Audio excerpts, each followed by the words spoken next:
मी नावाच्या विरोधातला नाही, पण नावासाठी एवढीही मरमर नसावी।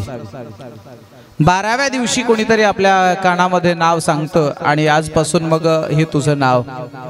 मला असं वाटतं की हा नाव ठेवण्याचा मान आत्याबाईला आहे। आत्याच नाव ठेवते ना, कानात अशी कुर्र करून फुकते आणि सांगते हे तुझं नाव आहे। मग त्या बारशाच्या कार्यक्रमाला, नामकरणाच्या विधीला अनेक देवदेवता आले। अनेक देवांनी आपल्या आपल्या पद्धतीने, कोणी भेटवस्तू आणली, कोणी कमरपट्टा आणला, कोणी गळ्यातलं लॉकेट आणलं, कोणी काही आणलं, कोणी काही आणलं। आपल्या आपल्या ऐपतीने, आपल्या आपल्या इच्छेनुसार अनेक देवांनी त्या बालकाला शुभेच्छा म्हणून वेगवेगळ्या वस्तू आणल्या। त्या बालकाचा नामकरणाचा विधी चालू होता। प्रत्येक देवानी यावं, त्या लेकराकडे पाहावं, लेकराला आशीर्वाद द्यावे आणि आपल्या जागेवर निघून जावं। सगळ्या देवांनी येऊन त्या लेकराला शुभेच्छा दिल्या, पण एक देव आला, पण कोपऱ्यामध्ये असा लांब तोंड करून तिकडच्या बाजूला तोंड करून बसला। आईसाहेबांनी पाहिलं, पार्वती मातेने पाहिलं, सर्व देवता येऊन माझ्या लेकराला आशीर्वाद देत आहेत, पण एकच देव मात्र मला माझ्या बाळाला आशीर्वाद देत नाही। नारदांना बोलावलं, तो तिकडे तोंड करून बसलेला तो देव कोण आहे, तो माणूस कोण आहे, त्याला बोलून आणा। आईसाहेबांच्या सांगण्यानुसार नारद महर्षी त्या देवाकडे गेले आणि देवाकडे गेल्यानंतर नारद महर्षी असं म्हटले, कार्यक्रम चालू आहे, चला स्टेजकडे। बरोबर आहे का? आपल्यातली बरेच लोक असं म्हणतात आता बाहेर असणाऱ्या लोकांना, चला कथा चालू आहे, चला स्टेजकडे, चला मंडपाकडे। काही काही हुशार माणसं असे असतात, तिकडे यायची काय गरज आहे, आम्ही इथूनच ऐकतो। तसं तो देव म्हणायला लागला, तिकडे यायची काय गरज आहे, मी इथूनच लेकराला पाहिलं, इथूनच आशीर्वाद दिला। नारद महर्षी आईसाहेबाकडे येतात, आईसाहेबाला सांगितलं, आईसाहेब तो देव असं म्हणतोय की मी इथूनच आशीर्वाद दिला। मग आईसाहेब चिडल्या, काय बिघडवलं रे माझ्या लेकराने, माझ्या बाळाने, एवढ्याशा छोट्याशा बाळाने काय बिघडवलं, काय येत नाही माझ्याकडे, बोलवा त्यांना। पुन्हा नारदजी गेले, चला म्हणतायत। त्यांनी सांगितलं, हो नारद महर्षी, मी तिकडे न आलेलं बरं। आणखीन एक वाक्य बोलू का?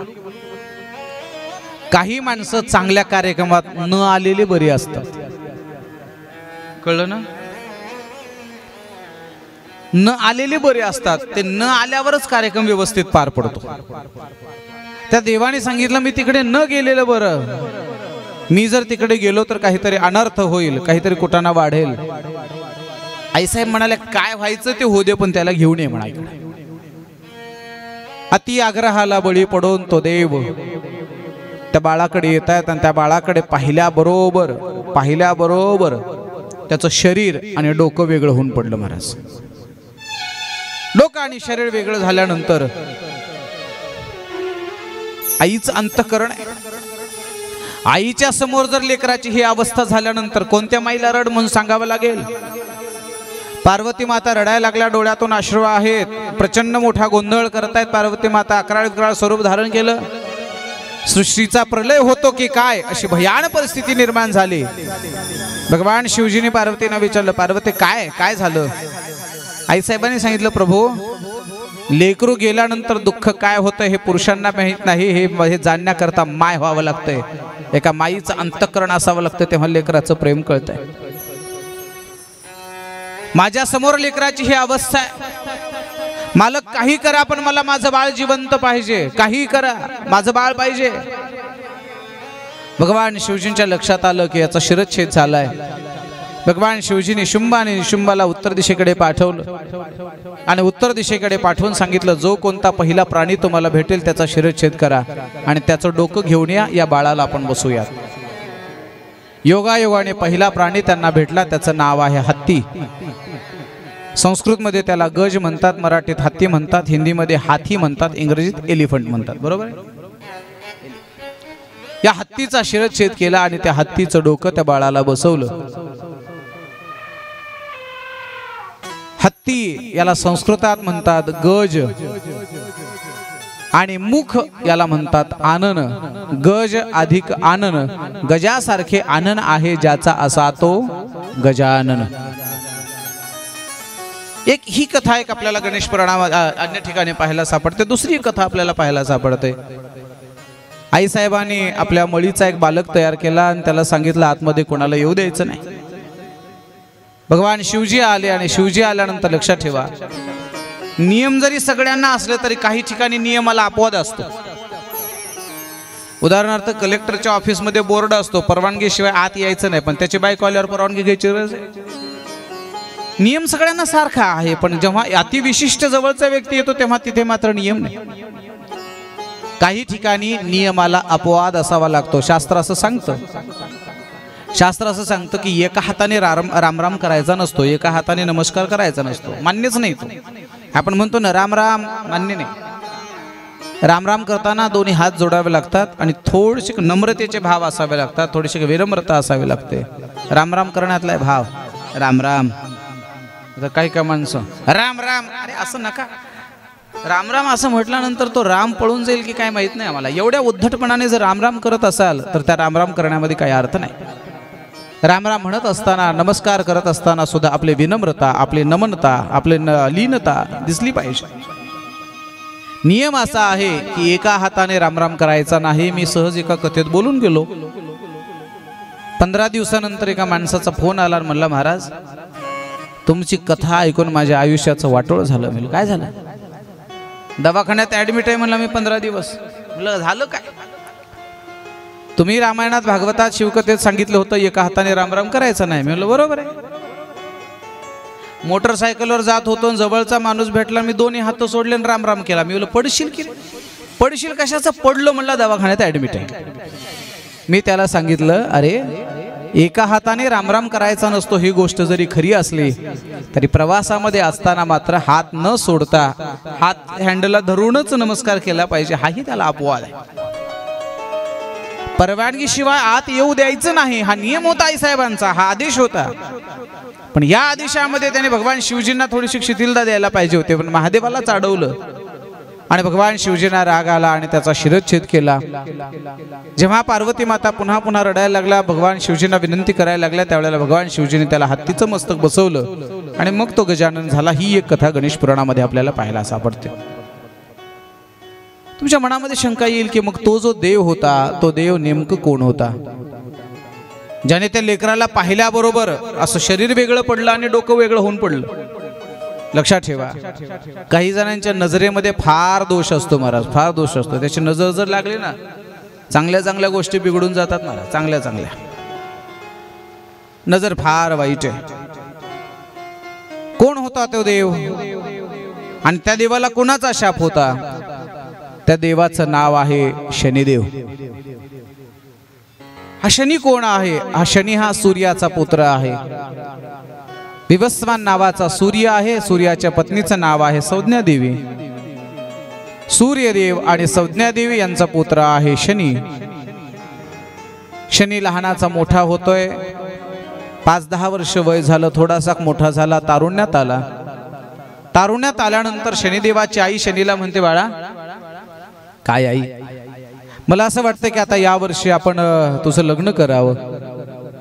शनी महाराजांचं जीवन थोडं विरक्त होतं. शनी महाराज म्हणले, आई पुढच्या वर्षी करू. आई 1 वर्ष थांबली, पुन्हा पुढच्या वर्षी म्हणायला लागली, पुन्हा पुढच्या वर्षी, पुन्हा पुढच्या वर्षी. 2-5 वर्ष गेल्यानंतर शेवटच्या वर्षी आईने शनीला धमकी दिली, लग्न करणार आहेस का नाही, आणि लग्न करणार नसशील तर माझ्या जगण्याला काय अर्थ आहे, मीच आत्महत्या करते. आईने धमकी दिली आणि आईचं मरण टळावं, आईची धमकी बंद व्हावी म्हणून शनी महाराजांनी बळजबरीने लग्न केलं. शनिदेवाचं लग्न एका नागकन्येसोबत झालं. ऐका, लग्न झालं. 2 दिवस झाले, 4 दिवस झाले, 8 दिवस झाले, 15 दिवस झाले, महिना झाला, 2 महिना झाला, 6 महिने झाले, 1 वर्ष झालं, 2 वर्ष झाले. शनिदेवाने बायकोला बोलणं तर सोडा, त्याच्याकडे साधं पाहिलं सुद्धा नाही. मी शनिदेवाचं सांगतोय, आताच नाही. आता तर लग्नाच्या अगोदरच मोबाईल घेऊन देतात. आणि मला असं वाटतं की मला बरेच लोक म्हणतात, महाराज हे नवरा बायको असून सुद्धा एसटी मध्ये 3 तास सोबत होते पण काहीच बोलले नाहीत. मी म्हणलं त्यांनी लग्नाच्या आधी एवढं बोलून घेतलंय की आता बोलायला काही शिल्लक राहिलंच नाही. 2 वर्ष झाले तरी शनिदेवाने आपल्या पत्नीला काय चाललंय विचारलं नाही ना, तिच्याकडे पाहिलं नाही. त्या माऊलीची सहनशीलता संपली आणि एक दिवस बालकाला बोलावून घेतलं, आवाज दिला. शनी महाराज जाग्यावर थांबले. लक्षात ठेवा, बायकोना आवाज दिल्यावर शनिदेवाची सुद्धा पुढे जायची हिंमत झाली नाही तर तुमची काय घेऊन बसता.